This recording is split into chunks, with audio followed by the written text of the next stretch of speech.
मैं सब समाज के गरीब लोगों को ये बताना चाहती हूँ, जानबूझकर साजिश के तहत इस किस्म की अधकच्ची योजनाएं आजादी के बाद से लेकर अभी तक ये बनाई जा रही है। जब उत्तर प्रदेश में मेरे नेतृत्व में सरकार बनी तो मैंने जो गरीब और बेरोजगार लोग थे, जो आवासहीन थे, जिनके पास अपने पक्के मकान नहीं थे, कच्चे मकान थे, मिट्टी के मकानों में जो लोग रहते थे, मकान नहीं कह सकते, छोटी छोटी झोपड़ी बनाकर रहते थे, तो मैंने उनके हितों को ध्यान में रखकर तो उत्तर प्रदेश में हमने ऐसे लोगों से 1 रुपया नहीं लिया।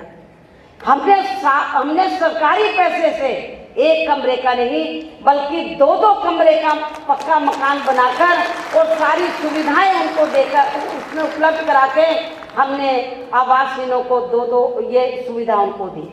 आप लोगों को, अपने लोगों को ये भी बताना है, एक तो लोगों को तैयार करना है, ये जो इलेक्शन के दौरान या इलेक्शन से पहले जो ये लोग नए नए नियम कानून बनाकर आपको वोटों को लुभाने वाले जो नए नए नियम कानून बनाते हैं उसके बहकावे में ना आए, ये उनको बताना है।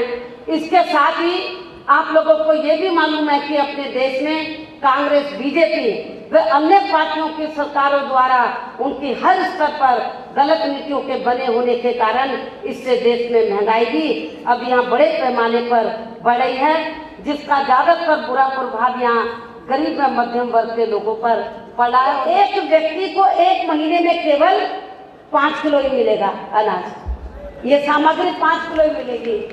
चाहे आप उसमें चावल थोड़ा ले लो, थोड़ा गेहूं ले लो, थोड़ा मोटा अनाज, सबको मिलाकर ही केवल एक व्यक्ति को 1 महीने में केवल 5 किलो ही ये अनाज इस नए विधेयक के तहत मिलेगा। अब 1 महीने में एक व्यक्ति को 5 किलो ये अनाज देने की बात कही है। अब 5 किलो को तो वो 10 दिन में खा लेगा, तो बाकी 20 दिन वो क्या करेगा? मैंने पार्लियामेंट के अंदर भी कहा कि बाकी 20 दिन क्या वो मंदिरों में, गुरुद्वारों में जाकर तो क्या वो भजन करेगा? ये मैंने कहा था।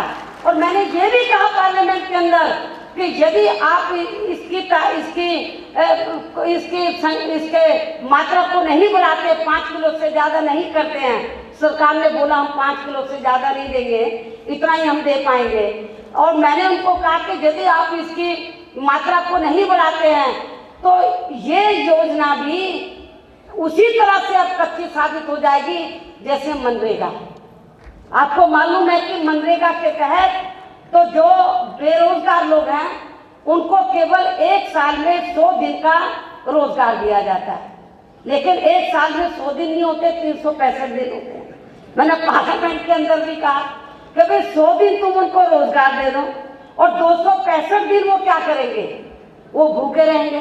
तो इसी राष्ट्रीय खाद्य सुरक्षा योजना के तहत एक व्यक्ति को 1 महीने में केवल 5 किलो अनाज देने की बात कही है। 1 महीने में 5 किलो से उसका पेट नहीं भर सकता, एक व्यक्ति का 5 किलो तो बहुत कम होता है। और मनरेगा के तहत बात करते हैं कि हम पूरे देश में बेरोजगार लोगों को रोजगार दे रहे हैं, और इस योजना के तहत केवल 100 दिन का देते हैं 1 साल में। तो इससे ये साफ जाहिर हो जाता है, मैं सब समाज के गरीब लोगों को ये बताना चाहती हूँ, इससे साफ जाहिर हो जाता है केंद्र की सरकार ना आपको पूरे तौर से जिंदा रखना चाहती है, ना आपको मारना चाहती है, आपको बीच में लटकाए रखना चाहती है कि आप लोग ना मर सकें, आप लोग आसानी से ना जिंदा रह सकें, लेकिन इस तरीके से आपको रखना चाहती है केंद्र की सरकार। तो डर इनको ये है, कांग्रेस और बीजेपी सभी पार्टियों को, यदि इनको रोजगार पूरा मिल गया 1 साल में, 365 दिन का खाना पूरा मिल गया सस्ते दामों में, तो फिर इनका ध्यान अब वो शासन की तरफ जाएगा, केंद्र और राज्यों में सरकार बनाने की तरफ जाएगा। आप लोगों का ध्यान, जो गरीब लोग हैं, जो बेरोजगार लोग हैं, तो उनका ध्यान केंद्र और राज्यों की सरकारों के लेने की तरफ ना जाए।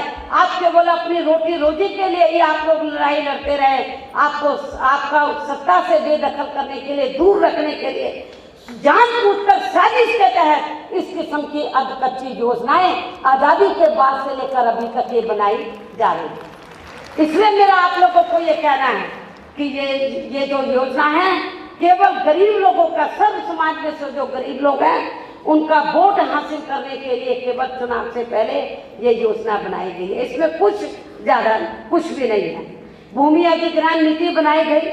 मैंने पार्लियामेंट के अंदर कहा कि जब से ये नीति, जब ये विधेयक पास हो जाएगा तब से ये नीति लागू होगी। लेकिन पूरे देश में जो छोटा किसान है और खासतौर से जो दलित आदिवासी लोग हैं, कमजोर तबके के लोग हैं, जिनकी बरसों पहले जमीन औने पौने भावों के अंदर, कीमत के अंदर औने पौने भाव के अंदर जिनकी जमीन पहले से ले ली गई है, अर्जित कर ली गई है, लेकिन वो पैदल हो गए, रोटी रोजी के लिए मोहताज घूम रहे हैं। उसके लिए ये जो नया विधेयक आया भूमि अधिग्रहण, उस विधेयक में कोई व्यवस्था नहीं। इसीलिए वो लोग बड़े पैमाने पर नक्सली बन रहे हैं और फिर वो इनको मारते हैं। फिर वो कहते हैं कि हमको मार क्यों रहे हैं।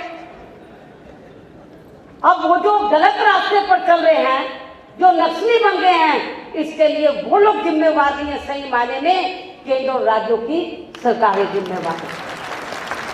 इसलिए मैं आप लोगों को ये बताना चाहती हूँ, यदि आप लोग उत्तर प्रदेश की तरह दिल्ली में या अपनी पार्टी की सरकार बनाकर चलाना चाहते हैं, तो आप लोगों को बीएसपी की जो आइडियोलॉजी है उसको सर्व समाज के लोगों तक उनको सही तरीके से पहुंचाना है। और उनको इलेक्शन के दौरान भी, इलेक्शन अनाउंस हो जाता तब भी और इलेक्शन से पहले भी, जो भी समय आप लोगों को मिलता है, आप लोगों को ये बताना है कि इलेक्शन के दौरान ये विरोधी पार्टियां अपने चुनावी घोषणा पत्र में जो भी आपको आश्वासन दिए जाएंगे, तो उनसे आप लोगों को अपने खुद भी सावधान रहना है, अपने लोगों को भी, आप लोगों को, जो लोग नहीं आए हैं उनको भी सावधान करना है।